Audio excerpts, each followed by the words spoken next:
and welcome. My name is Lori Bombacco. I'm an oncology dietitian, and I'm presenting to you live from Cancer Wellness Center.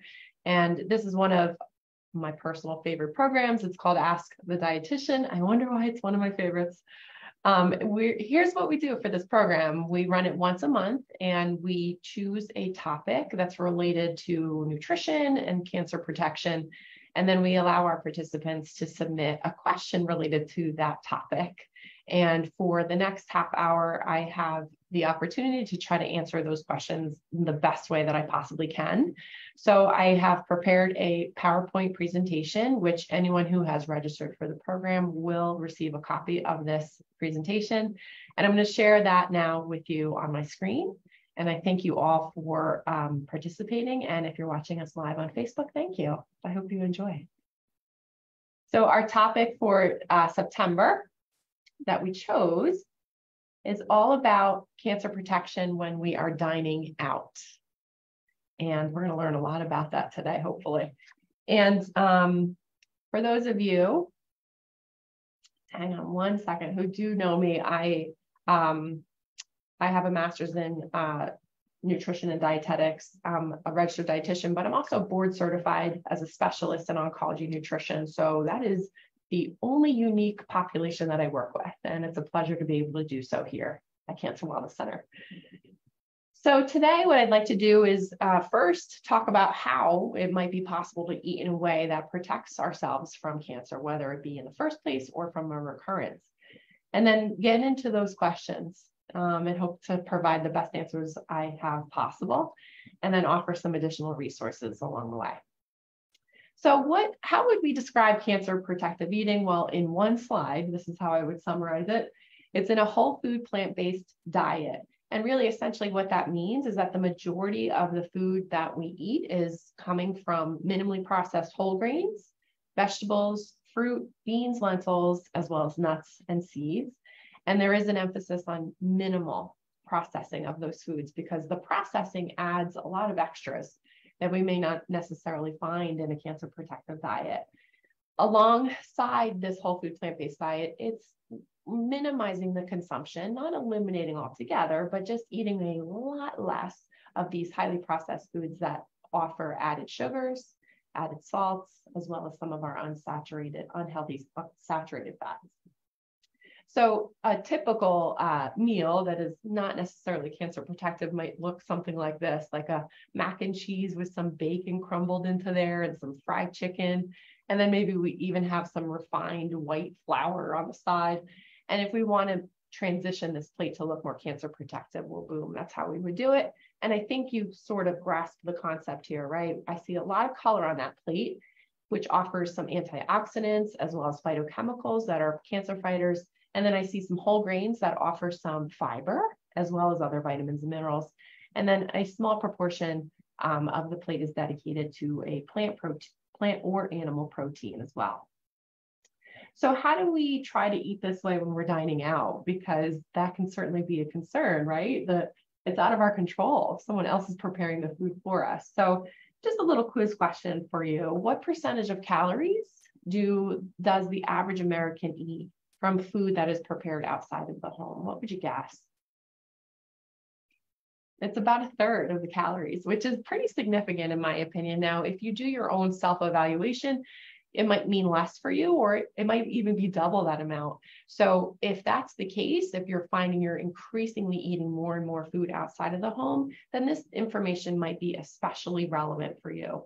If you're someone who dines out only once in a while, I think it's important to keep that into perspective, right? So indulging once in a while at a restaurant meal and having appetizer through entree through dessert with a glass of wine, if that happens once in a while, I think it's only really not something to really worry too much about in terms of your overall diet pattern that is cancer protective. What makes restaurant meals or any food that's prepared outside of the home nutritionally concerning? I think there's a couple of things. We have no idea how the food is being prepared. I mean, we could sort of decipher through asking questions or reading the menu, and we don't necessarily know what ingredients are being used. Also, portion sizes. We know that they have significantly increased over the years, and we're sort of disappointed if we don't get a large portion when we're dining out. So here's some information that you might find pretty interesting about the portion sizes that are offered in many of our restaurant offerings. So something like French fries, the typical recommended serving is 3 ounces. We're getting 14.5 ounces in a regular portion of French fries.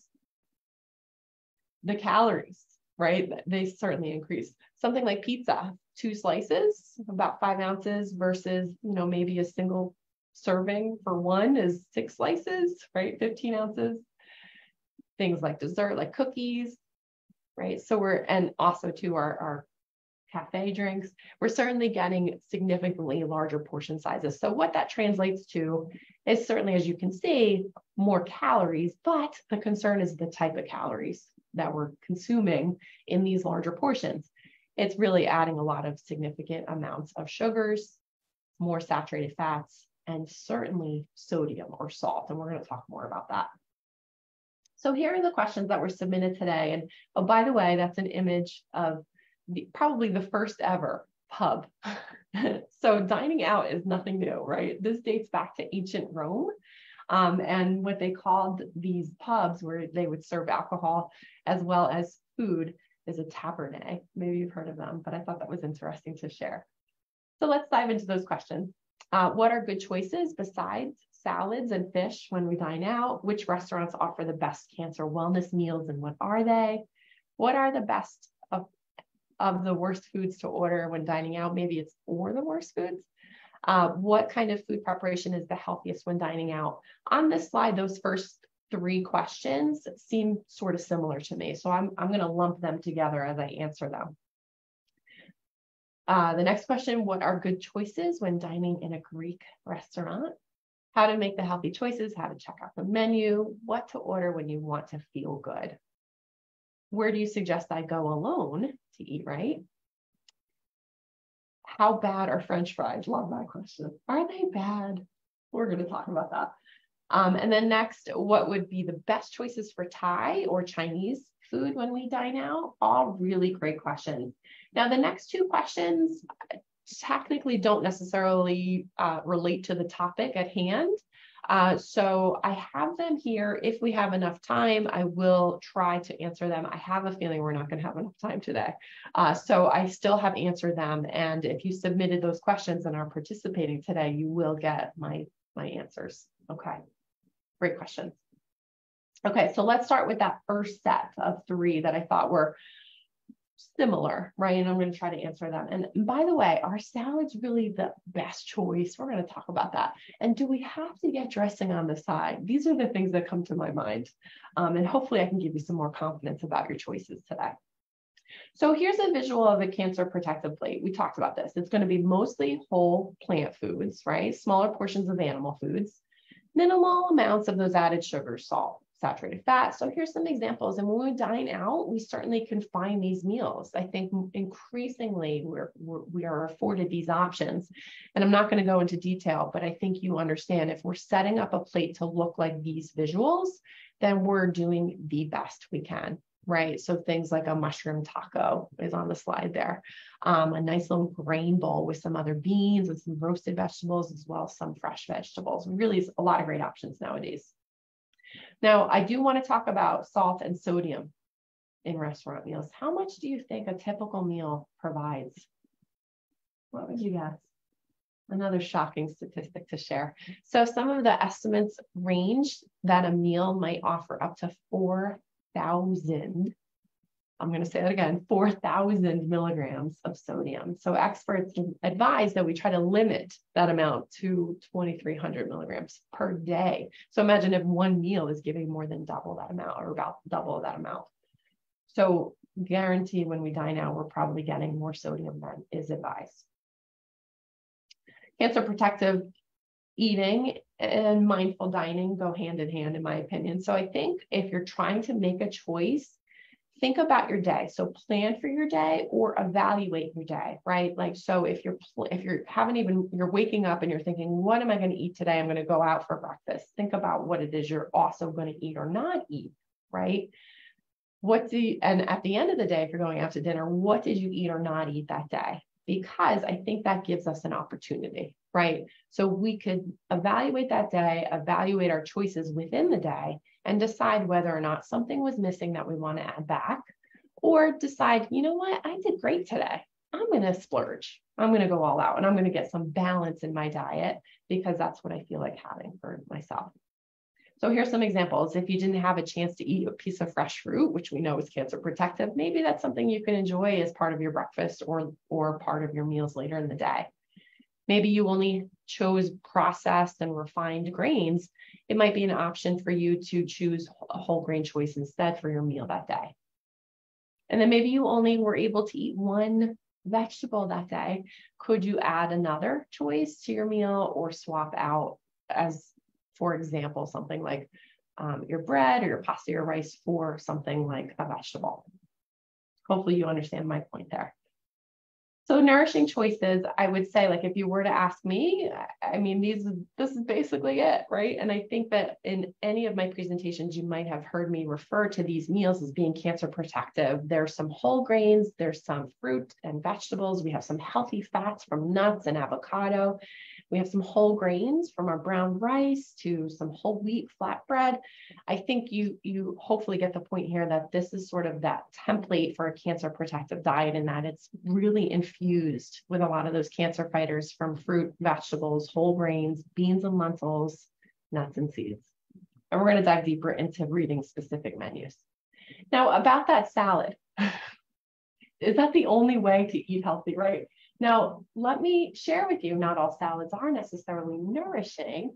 And I would say if I were to design a nourishing salad, here's what I would include. I would say first to start with some darker greens, right? All greens really are great, but the darker ones, such as spinach, pack so much more nutrition than simply romaine or iceberg. Pick a quality protein, right? Not only egg whites, but whole eggs, grilled tofu or tempeh, tuna, beans. There's some great opportunities there. Watch for the cheese because cheese can be high component in any salad, and that's going to pack on more salt and definitely more saturated fat. And then use this opportunity to add more nutrition, right? So could we add more vegetables? Could we add more fruit? And I think it's a great way to make a delicious salad that has different textures and different sort of flavors to really offer satisfaction. And then dressing, I don't know that it needs to be on the side or avoided altogether, but maybe just minimize, and I think certainly there are arguably great dressings that offer some healthy, high quality fats that help us to absorb very important fat soluble vitamins. So we don't want to necessarily skip the dressing altogether, because especially it offers some satiety. It makes us feel full and satisfied from an otherwise potentially lackluster salad. So some other options to consider on our menu options, just listing ones that kind of come to my mind that I think offer, again, some specific cancer fighting properties. But I also think about dining out as being an opportunity to be mindful and intentional, right? So I put on there some lobster and crab legs because the work involved with eating them is going to probably slow us down, right? And we tend to sometimes eat quickly, and we tend to also mimic the pace of eating in those that we're eating with, right? So if we're in some company that is eating rather quickly, we tend to eat quickly. So when we're dining out, I think the idea is to also savor what we're enjoying. Okay. Now, I would say no matter what lists you look at or whatever I suggest, try to choose what satisfies you. I think dining out is a unique opportunity, again, to, recognize that someone else is making your meal, someone who's really skilled, someone else is cleaning up your meal. So really enjoy the opportunity to savor every bite. Okay, next question. What kind of food preparation is the healthiest when dining out? That's some roasted cauliflower there, delicious. So generally speaking, when we find these terms on a menu, they tend to be higher in fat, but not just any fat, saturated fat. And saturated fat is recommended to be limited in terms of the cancer protective diet. And other high quality fats, which are not listed here, these are saturated fats that are listed on the slide, but unsaturated fats really offer some quality to a cancer protective diet. Also, we know, again, that the salt and the sodium in our restaurant meals are going to be high. So we might want to troubleshoot and look for these words as well, because they're going to be the ones that are probably going to provide a lot more sodium and salt. Now, on the other hand, we can look for options that are going to be prepared in a way that are going to be lower in fat. And so you see some listed there. They also tend to be the ingredients used in these food cooking methods tend to use high quality fats, right? So I think of like the marinara sauce. Hopefully it was started with a nice olive oil, right? Nice high quality choice there. Now, no matter what you see on a menu, I would say don't be shy. Ask your server to explain how something was prepared, and if any modifications can be made. Don't be shy, right? You're the customer. Now, there is a special word I want to share about charred meat. Maybe you've heard of this or not. So heterocyclic amines and polycyclic aromatic hydrocarbons, they form when meat is cooked at very high temperature, so typically on a grill or on an open flame. So both of these compounds have been shown in cell studies to be carcinogenic. So probably something we want to minimize, right?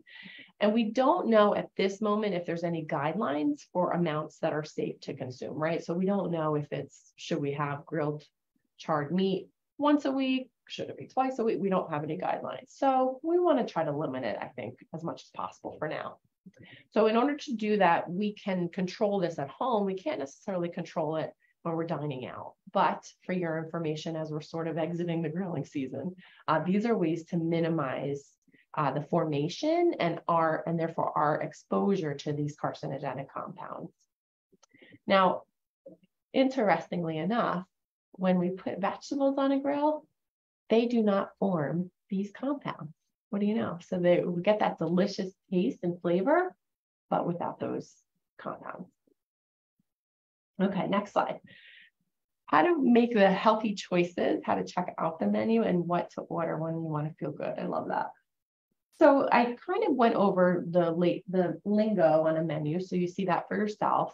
What more might we want to think about? I think anytime we're going to be dining out, we want to start with planning, right? So could we look up a menu online, or especially a chain restaurant, because they probably have the nutrition information listed right on their website. And also, as it relates to planning, think about your meal that you're going to order based on, again, what you ate that day or what you did not eat that day, right? So if you're thinking you're going to dive into the extras, like something high in salt or sugar, you can do that, I think, if you've planned for it. Also, I think healthy dining out starts with being mindful and being intentional. So intend to savor your meal and intend to really savor your social interactions with others. Be present, right? So that you can follow through with your initial intention.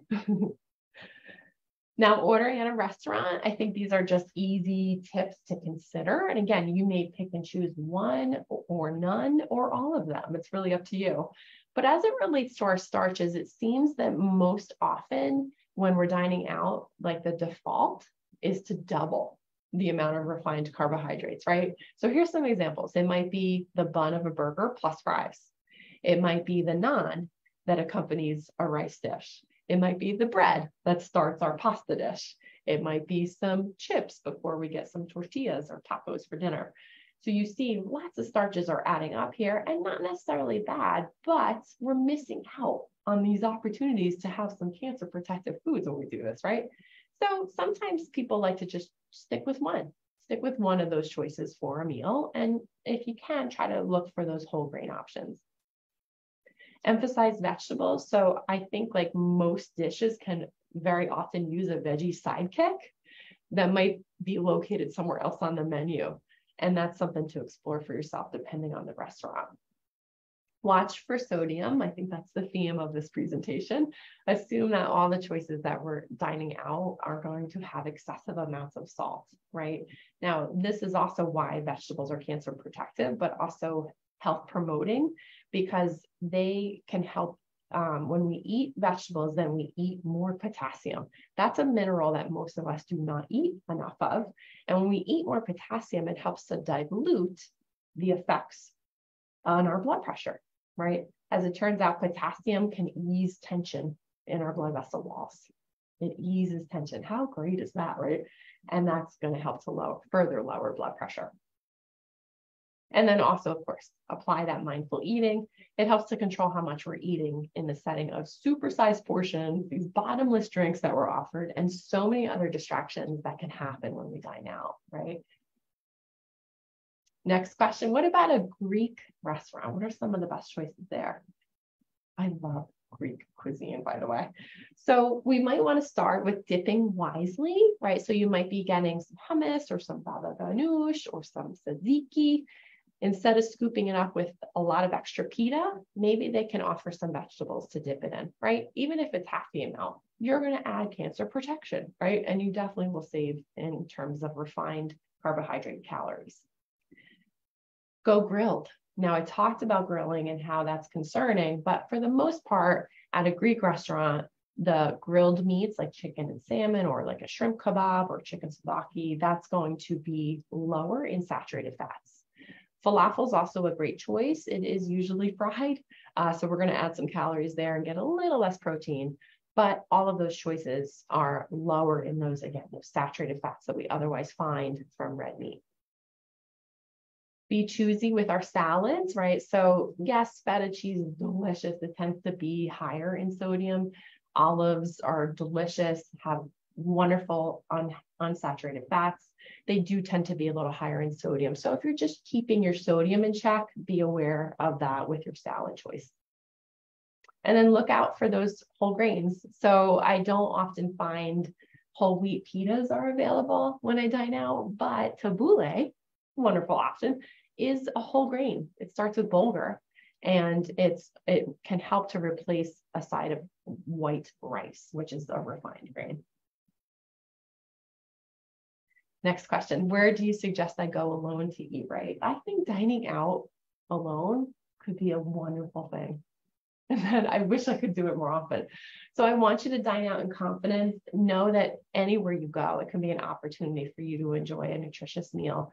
Whether you're alone or in a group, consider the value of dining out. It's someone else made it for you and someone else is going to clean it up, right? So really savor that opportunity. It can fulfill a cancer protective potential of your diet. And it's an opportunity to occasionally indulge in something that you agree fits into your nourishing diet. I think when you dine out alone, it really gives you the ultimate opportunity to eat mindfully because it's just you, right? So you really can engage all of your senses.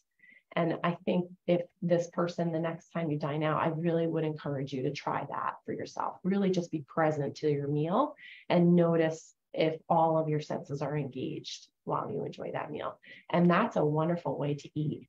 I would say most professionals would argue that that's how we should try to eat most of the time. So that could be a great opportunity for you. Okay, moving on. How bad are French fries? Possibly my favorite question of the day. So how bad are French fries? I think no matter what topic I ever present on here in this program or in a conversation with someone, here's what I want everyone to know. It's all about a total diet pattern. That's what matters the most. Everything we eat, not just one thing, but everything we eat and how often also matters. That's what matters for our health, right? And for disease risk. It's not just one thing. It's not just one thing once in a while.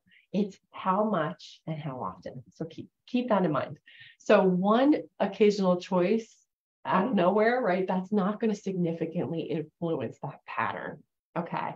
Because here's what we do know about something like French fries. I would call French fries an ultra processed food. Unless you are at home, you take the potato yourself, you slice it up and you fry it. That's probably less processed, but probably at a restaurant, it's going to be a highly processed food. So what we know from research is that when we enjoy a diet that's high in processed foods, we tend to overall eat more sugar, eat more refined carbohydrates, eat more saturated fats. And what happens then? Well, that probably promotes a body that has some inflammation, has some oxidative stress, and that's not necessarily good for cancer protection. So when we minimize ultra processed foods, the less we eat them, right? Not eliminate them altogether, but the less we eat them in favor for these whole food, plant-based choices, then we're going to eat more of those vitamins and minerals that you see listed on the slide. So, and also fiber. We're going to probably eat more fiber, which is great.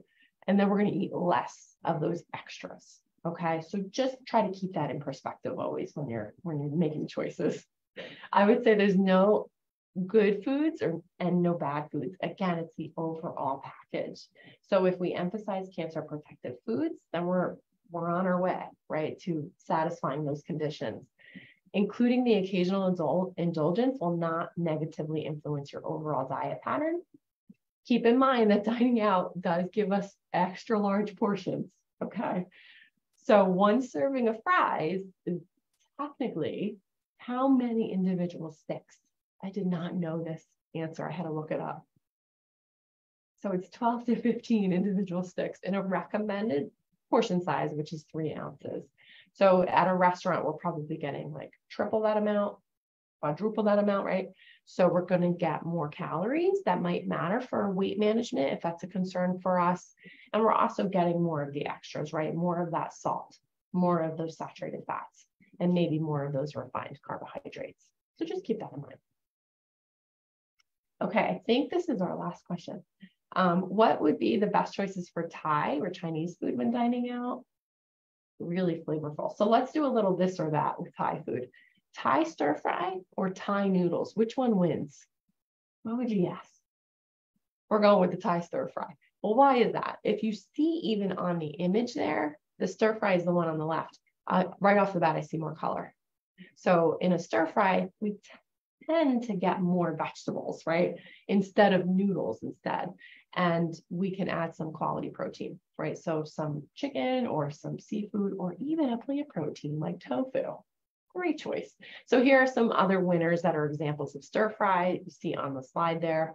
And they offer a lot more vegetables rather than the refined carbohydrate noodles. So more often than not, to choose those stir fries, you're going to be cancer protective. Stir fries also top those Thai curry dishes, which tend to be made with coconut milk, which is high in saturated fat. Now, again, here and there, not terrible, but if you were to rank your choices, again, the stir fry beats that saturated fat from the coconut milk. There is a dish, and I'm probably not pronouncing it correctly, but Kayang Pa or jungle curry, and that's using a broth that tends to have a lot of great flavor. It's a little spicy, but that has less saturated fat because it's not made with coconut milk. At Thai restaurants, the rice for the stir fries typically do come on the side, and you get to decide how much you're going to add, right? Now, keep in mind, a cup of rice is 200 calories.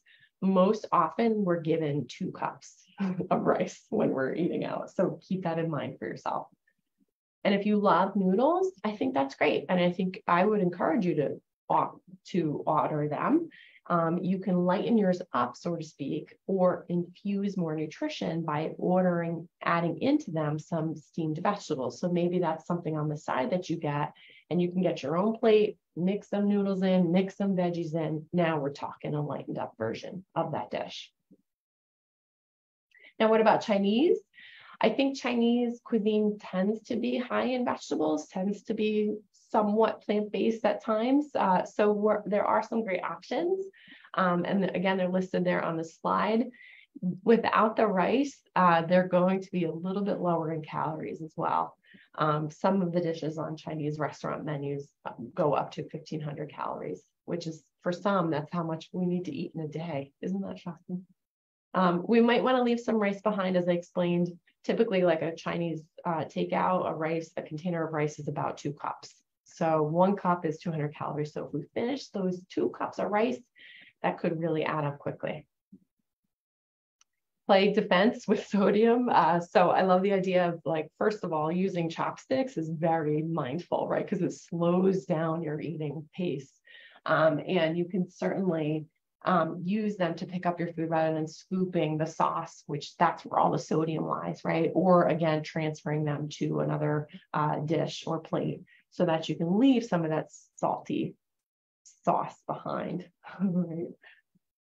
And then not coating your protein, right? So when we get chicken tofu, love that option, or seafood, if we get it stir fried rather than the alternative, the breaded, the battered, and the deep fried. So the next two questions are the ones that weren't quite related to the topic, okay? So they are on this presentation, but I don't have the opportunity to go through them today. So you'll see I answered the questions pretty thoroughly, but I will stop my share and